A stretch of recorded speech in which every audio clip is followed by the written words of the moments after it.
Hola chicos, espero que estéis todos bien, con fuerza y con ánimo. Empezamos este tema 2 de historia con la parte de Mesopotamia. Yo voy a utilizar esta versión online del libro. Además estoy utilizando una nueva aplicación del móvil que me acabo de bajar, a ver si funciona bien. Y bueno, vosotros podéis seguir pues leyendo vuestro propio libro y mientras leo pues aclarándoos algunos conceptos o indicándoos lo esencial de cada uno de los puntos. Así que vamos a empezar. Mesopotamia.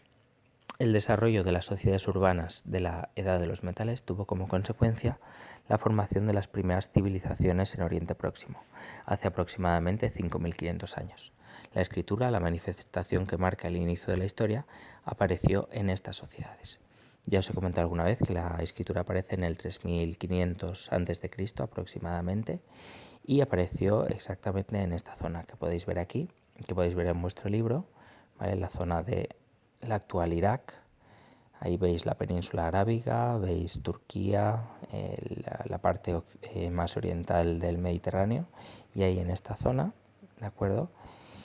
Saliendo desde esta zona de aquí, cercana al Mar Negro, aparecen los ríos Tigris y Éufrates que desembocan en el Golfo Pérsico. Pues bien, esta es la zona llamada de Mesopotamia. De hecho, la palabra Mesopotamia significa entre los dos ríos, entre el Tigris y el Éufrates. Y esta es la zona donde podemos decir que nace la historia, porque es el lugar donde aparece por primera vez la escritura.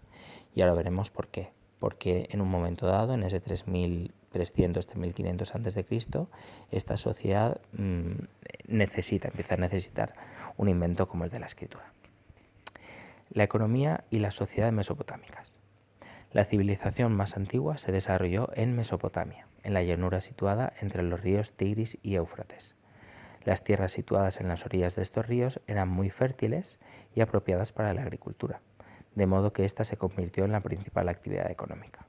Como os comenté en el vídeo anterior, algo que tienen en común estas primeras sociedades es que nacen en las cuencas de los principales ríos debido a eso, a la fertilidad de la tierra y a que el rendimiento que van a sacar de esa tierra va a ser mucho mayor que en otro tipo de zonas. Además de esa agricultura fértil, hubo una importante actividad artesanal. En Mesopotamia no eran abundantes materiales como la piedra, los metales o las maderas resistentes, por tanto se tenían que traer de otras tierras a cambio de cereales, lana, cerámicas y objetos artesanos de metal. Este intercambio impulsó el desarrollo del comercio. Así que volvemos al mapa, ¿vale? Y vemos que esta es una zona muy particular y con unas características que van a hacer que esta sociedad sea muy importante, que sea una civilización como tal. Estas cuencas de los ríos Tigris y Éufrates eran muy fértiles, es decir, daban mucho rendimiento a la agricultura y además permitían trasladar a los comerciantes desde el norte hacia el sur, siguiendo la cuenca de los ríos a través de los barcos y poder así comerciar y obtener todos aquellos materiales que necesitaban. Además se podían acceder a agua potable, ¿vale? Que siempre es necesario para que una sociedad pueda crecer. ¿De acuerdo? Pues seguimos allá. La sociedad. ¿Qué tipo de sociedad vamos a encontrarnos en esta zona? Pues la sociedad está muy jerarquizada. En ella se distinguían los siguientes grupos.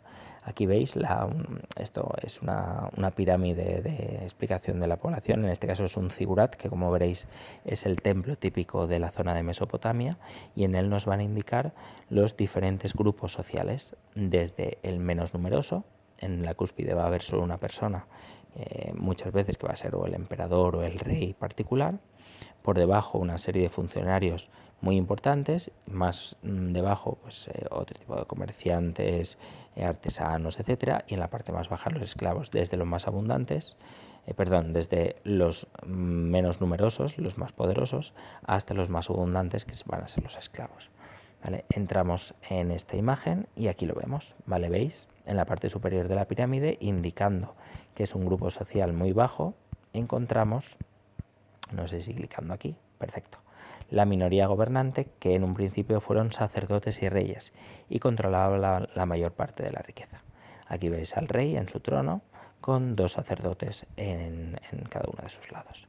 Segundo nivel de la pirámide. Siguiente grupo más poderoso, pues a las órdenes de la clase gobernante se encontraba el ejército y funcionarios. El ejército, evidentemente, porque va a ser quien va a ser la guardia del rey y además va a ser el poder que tenga ese rey, ¿vale? Y por otra parte, funcionarios, es decir, gente que trabaja para esa clase gobernante. Tercer nivel de la pirámide, pues tenemos aquí, ya podemos ver en las figuritas, pues varios tipos de personas. Aquí parece un señor con una tela, este señor que está pues con un yunque preparando un arma o lo que sea. Aquí tenemos a una señora cultivando, aquí tenemos a otra señora que está vendiendo productos, o este señor de aquí, que la verdad es que no es lo que hace. Vamos a verlo. Al grupo de personas libres pertenecían campesinos, artesanos y comerciantes, ¿vale? Este grupo social que está entre los poderosos y los más débiles de todos. ¿Cuáles son los más débiles y los más abundantes de esta sociedad? Los esclavos. Aquí los tenéis. La base de la sociedad está constituida por los esclavos. Esclavos que se ven aplastados por el resto de las clases sociales que están a su servicio y que no tienen libertad de movimiento. No pueden huir de sus amos, están marcados por ellos muchas veces a fuego, como si fueran ganado, y trabajan para ellos recibiendo a cambio pues, la alimentación, ni siquiera un salario, simplemente el sustento del día a día. Pues aquí tenéis la sociedad típica de la zona de Mesopotamia. ¿De acuerdo? Una sociedad muy jerarquizada. Acordaos que cuando vimos la edad de los metales empezamos a decir que en esos momentos es cuando las sociedades empiezan a ganar riquezas, a ahorrar. Hay muchas personas que empiezan a ganar poder y con ese dinero, con esas riquezas, son capaces de comprar un ejército. Pues bien, en este punto de la historia se llega hasta tal punto que este ejército va a sostener a reyes poderosísimos y va a sojuzgar, va a someter a gran parte de la sociedad que va a estar pues pagando impuestos o bien directamente esclavizados. ¿De acuerdo? Muy bien, seguimos. La civilización mesopotámica. El territorio se organizaba en ciudades políticamente independientes con su propio gobierno llamadas ciudades-estado. Estas ciudades estaban amuralladas para protegerse de los ataques de otras ciudades-estado. En el centro de las ciudades se encontraba el templo, construido en forma de pirámide escalonada y denominado zigurat, como la que hemos visto aquí en la sociedad. En estos templos se desarrollaban ritos religiosos y al mismo tiempo eran la vivienda de los sacerdotes. Dos cosas importantes a decir. En primer lugar, el hecho de que eran ciudades políticamente independientes, es decir, eran ciudades que se gobernaban a sí mismas. Tenían su propia moneda, tenían su propio gobernante y a ese gobernante nadie le tenía que decir lo que debía hacer. Las leyes son las que se imponían en esa ciudad y en esa ciudad estaba bajo la ley que establecía ese gobernante. ¿Vale? Así como, por ejemplo, Elche. Pues Elche no es independiente, es decir, tiene su ayuntamiento, pero hay quien manda el ayuntamiento. Por ejemplo, el presidente de la Generalitat manda sobre el ayuntamiento y a la vez Pedro Sánchez, el presidente del gobierno, manda sobre el presidente de la Generalitat. La unidad que es independiente en este caso sería España, que España hace sus propias leyes y se gobierna con ellas. ¿Vale? Las ciudades están sometidas a otros poderes superiores. Segunda característica importante, el templo, la centralidad del templo. De hecho, si pudiéramos tener un Google Earth, una visión satélite de una ciudad mesopotámica, lo primero que veríamos sería el templo, el zigurat, que es una pirámide escalonada. No será una pirámide como las egipcias, que son las que más conocemos, ¿vale? Que son pirámides que digamos que tienen una inclinación constante, sino que está establecida como con varios escalones. Son mucho más fáciles de construir y por tanto eran las típicas de esta sociedad que además servían como vivienda de los sacerdotes. Esto va a ser una diferencia fundamental con los egipcios, ya que como sabéis las pirámides egipcias son tumbas en realidad. No son viviendas ni son templos, sino que son tumbas de los faraones. Seguimos leyendo. Además de las ciudades-estado mesopotámicas, lograron extenderse por la región formando imperios. Así el territorio fue ocupado por diferentes pueblos. Muy bien, pues estas ciudades independientes ganan poder y lo que van a intentar es extender su territorio, ¿vale? Someter a otras ciudades que a partir de ese momento serán gobernadas desde esa principal ciudad. Vamos a ver un comentario breve que tenéis aquí sobre el zigurat mesopotámico. La sociedad mesopotámica debía pagar impuestos en forma de ofrendas a los dioses. Por ello, en los zigurats había almacenes destinados a guardar la parte de la producción agrícola que la población estaba obligada a entregar. ¿Vale? Clicamos a esta imagen y aquí veis el típico zigurat. Como veis, una pirámide escalonada a la cual se accede a través de un sistema de escaleras para entrar en las distintas estancias, y en esta última estancia, que es donde vivían los sacerdotes, y seguramente estaba también el salón del templo. Y como podéis suponer, este zigurat estaba muy protegido por diferentes guarniciones militares. Vale. Volvemos. En cuanto a estos imperios, aquí pone una sucesión de los imperios que se dan en la zona mesopotámica, en los diferentes pueblos que gobiernan este lugar desde el cuarto milenio antes de Cristo hasta el siglo VI de los persas, ¿vale? Van a ser bastante tiempo y se van a suceder diferentes pueblos. Pueblos más importantes. Primero, en primer lugar, los sumerios. Los sumerios se dice o podemos decir que es la primera gran civilización, la más antigua de todas. Y en ellas están las ciudades-estado más importantes, que son las de Uruk y Lagash. Son lugares donde se han excavado y se han encontrado pues, restos de esas ciudades y de esos zigurats. A los sumerios les siguen los acadios. Los acadios que se situaron al norte y desde allí se extendieron su territorio. Es decir, el pueblo acadio, situado al norte de los sumerios, acaba por absorber al pueblo sumerio. Uno de sus reyes, Sargón, formó el primer imperio de la historia y gobernó varias ciudades-estado, controlando la zona entre los años que veis ahí. No es necesario, como sabéis, aprenderos los años, los siglos, pues más o menos pues saber eso, que los sumerios empiezan en el siglo IV y esto pues ya están...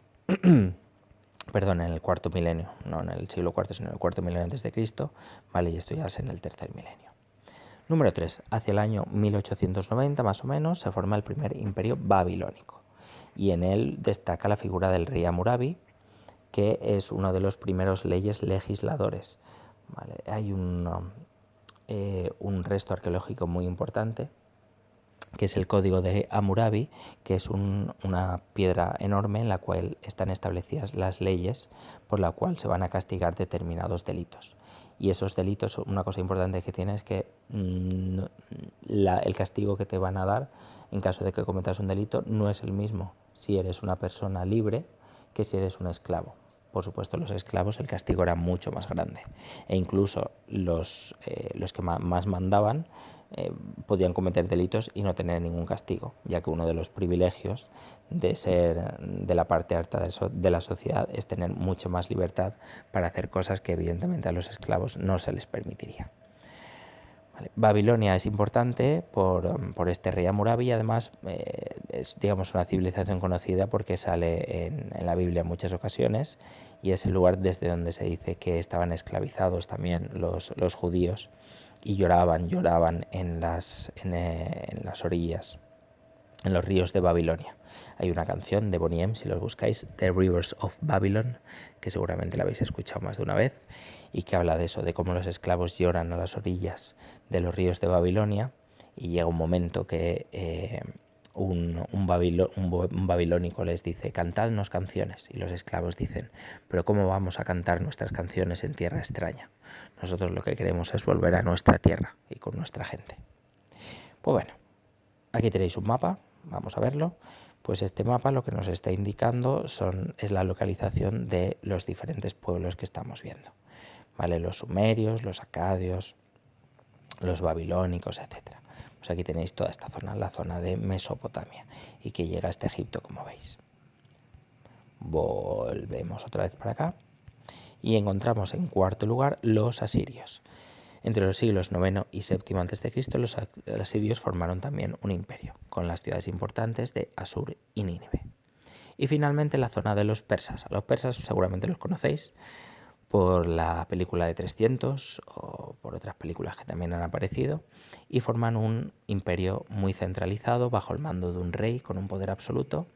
Y los reyes más importantes de este imperio persa, pues como veis, son Ciro el Grande, Cambises, Darío y el que sale en 300, que es Jerjes, y luego su hijo hasta Jerjes, ¿vale? Y que tuvieron importancia, ya lo veremos, en la época de la Grecia antigua, que se enfrentaron directamente con espartanos y atenienses.